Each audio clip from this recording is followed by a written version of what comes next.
கந்தா கடம்பா திருமுருகையா சிவகார்த்திகேயா மால்மருகா செந்தமிழில் திருப்புகழ் பாடி நின்றால் மனம் மிஞ்சிடும் இன்பம் விளையுதையா. சிரகிரி வேலவனை காண்கையிலே விழி ஓரம் கண்ணீர் பெருகிடுமே. கந்த சஷ்டி கவச்சம் போதுவோர்க்கு கந்தன் கருணை என்றும் துணை வருமே. பங்குனி உத்திர நாளினிலே உனை நினைந்தே காவடி சுமந்து வந்தோம். புன்னகை புரியும் ஷண்முகனே உன் சன்னதி தேடி ஓடி வந்தோம். உன் பதம் பணிவது என் தவமே, என் மனதில் நிறைந்திடும் உன்முகமே.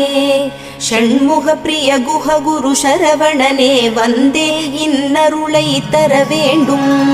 தென்பழனி மலையில் ஆண்டி முகம் சென்னிமலை